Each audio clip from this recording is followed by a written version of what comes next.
ഭരണം പിടിക്കുവാൻ എന്ത് നെറികേടും കാണിക്കാൻ യാതൊരു മടിയുമില്ലാത്ത പാർട്ടിയാണ് BJP എന്നുള്ളത് സ്വതവേ പ്രതിപക്ഷത്തുള്ളവർ ആരോപിക്കുന്ന ഒരു കാര്യമാണ്.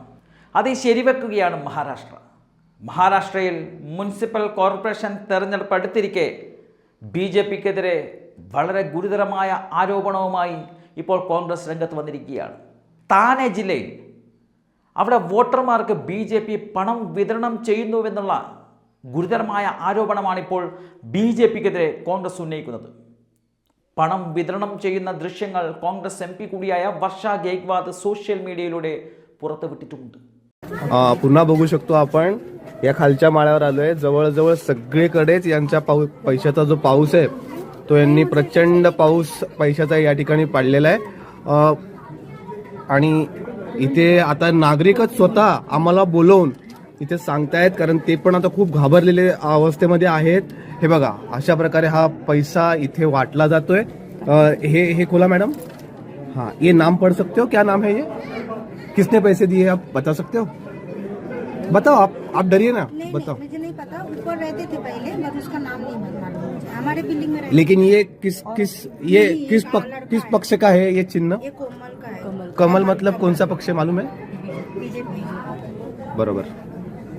तर अशा प्रकारे इथे नाव घ्यायला पण नागरिक, म्हणजे बघा इथे कसं करून ठेवलंय, पैसाही वाटायचा आहे आणि शिवाय नागरिकांच्या मनावर अशा प्रकारे दहशत निर्माण करायची आहे.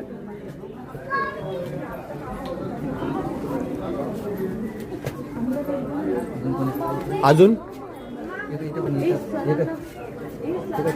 जो भी आपका दिखा दो.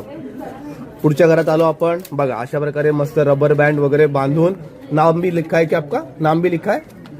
नाव पण या ठिकाणी जे लिहिलेलं आहे आणि प्रॉपर त्याच्यात. मैडम खोलिए, कितना पैसा है? क्या खोलिए ना. ये आपने पैसे निकाल लिए पहले ही? नहीं. हाँ तो खोलिए, चिंता मत कीजिए, आप खोलिए.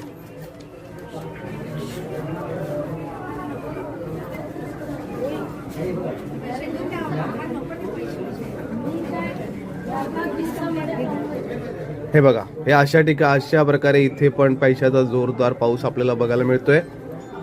हे आहे आपली 2026 ची अशी निवडणूक, ज्या ठिकाणी फक्त पैशाच्या बळावर आपण बघू शकतोय की प्रचंड प्रमाणावर पैसा वाटप करून मतदान. खोलायचंय का? हा खोला.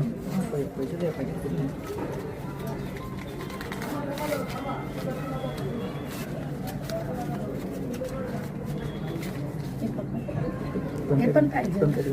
ते दाखवा.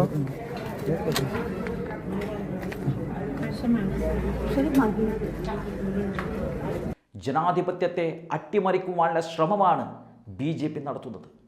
ഒരു റെസിഡൻഷ്യൽ കോംപ്ലക്സിനുള്ളിൽ സ്ത്രീകൾക്കും കുട്ടികൾക്കും BJPയുടെ തെരഞ്ഞെടുപ്പ് ലഘുലേഖകൾക്കൊപ്പം വെള്ള കവറുകൾ കൈമാറുന്നതായാണ് വീഡിയോയിലുള്ളത്. ആ കവറുകൾ തുറക്കുമ്പോൾ അതിൽ 500 രൂപയുടെ നോട്ടുകൾ ഉള്ളതായി കാണാൻ സാധിക്കും. BJP സ്ഥാനാർത്ഥികളെ ചിത്രങ്ങളും താമര ചിഹ്നവും അടങ്ങിയ പ്രചരണ നോട്ടീസുകളും ഇതിനോടൊപ്പം നൽകുന്നുണ്ട്. പ്രമോദ് കാഗ്ഡെ എന്ന പേര് ചില ലഘുലേഖകളിൽ വ്യക്തമായി കാണാനും സാധിക്കുമെന്നുള്ളതും റിപ്പോർട്ടുകൾ സൂചിപ്പിക്കുന്നുണ്ട്. BJP ലഘുലേഖകൾക്കൊപ്പം പണവും കവറിലാക്കി നൽകുന്നു എന്നുള്ളതാണ് ഇപ്പോഴത്തെ ഗുരുതരമായ ആരോപണം. ജനാധിപത്യത്തെ അട്ടിമറിക്കുവാനാണ് ഓരോ ഘട്ടത്തിലും BJP ശ്രമിക്കുന്നത്. 2024 ലോക്സഭാ തെരഞ്ഞെടുപ്പ് വേളയിൽ കോൺഗ്രസിൻ്റെ നേതൃത്വത്തിൽ മഹാരാഷ്ട്രയിൽ വലിയൊരു മുന്നേറ്റം നമ്മൾ കണ്ടതാണ്. BJPക്ക് വലിയ തിരിച്ചടിയായിരുന്നു അന്നുണ്ടായത്.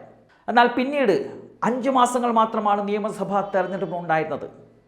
ലോക്സഭാ ട്രെൻഡ് നോക്കുകയാണെങ്കിൽ BJP 8 നിലയിൽ പൊട്ടുമെന്നുള്ളത് ഉറപ്പായിരുന്നു. എന്നാൽ പിന്നീടുള്ള 5 മാസങ്ങൾ, ആ ഒരു 5 മാസം കൊണ്ട് ലക്ഷക്കണക്കിന് വോട്ടർമാരെ വോട്ടർ പട്ടികയിൽ തിരികെ കയറ്റി നിയമസഭാ തെരഞ്ഞെടുപ്പ് BJP പിടിച്ചെടുത്തു.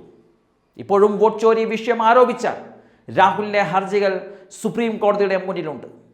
അതിനുശേഷം നടന്ന പഞ്ചായത്ത് തെരഞ്ഞെടുപ്പുകളിലും BJP മുന്നിട്ട് നിന്നുവെങ്കിലും അട്ടിമറികൾ പലതും നടത്തി എന്നുള്ള ആരോപണം കോൺഗ്രസ് അടക്കമുള്ള പ്രതിപക്ഷത്തിൻ്റെ പാർട്ടികൾ ഉന്നയിക്കുന്നുമുണ്ട്.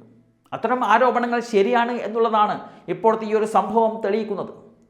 പണമെറിഞ്ഞ് വോട്ടുകൾ വാങ്ങുന്ന BJPയുടെ ഏർപ്പാടിപ്പോൾ മഹാരാഷ്ട്രയിൽ കൈയോടെ പൊക്കിയിരിക്കുന്നു. വോട്ട് രേഖപ്പെടുത്താതെ തന്നെ കോർപ്പറേഷൻ തെരഞ്ഞെടുപ്പുകളിൽ ഭൂരിപക്ഷം ലഭിക്കുമെന്ന് BJPയുടെ നേതാക്കൾ വളരെ ആത്മവിശ്വാസത്തോടെ ചാനലുകളിൽ പറയുന്നത് ഇതുകൊണ്ടാണ് എന്നുള്ളത് ഇപ്പോൾ വളരെ വ്യക്തമായി മനസ്സിലാവുകയാണ്.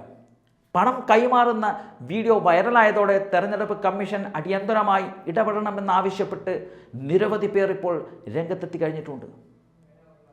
ക്യാഷ് ഫോർ വോട്ട്സ് എന്ന ഹാഷ്ടാഗോടെയാണ് വീഡിയോ ഇപ്പോൾ പ്രചരിക്കുന്നത്. എന്നാൽ വീഡിയോയുടെ ആധികാരികത ചോദ്യം ചെയ്തും ചിലർ രംഗത്തെത്തിയിട്ടുണ്ട്. പരസ്യമായി പണം നൽകി വീഡിയോ എടുക്കുവാൻ ആരെങ്കിലും സമ്മതിക്കുമോ എന്നുള്ള ഒരു ചോദ്യമാണ് ഇപ്പോൾ BJP അനുകൂലികൾ ചോദിക്കുന്നത്. സംഭവത്തിൽ BJPയോ അല്ലെങ്കിൽ തെരഞ്ഞെടുപ്പ് കമ്മീഷനോ ഇതുവരെയായും ഔദ്യോഗികമായി പ്രതികരിച്ചിട്ടില്ല.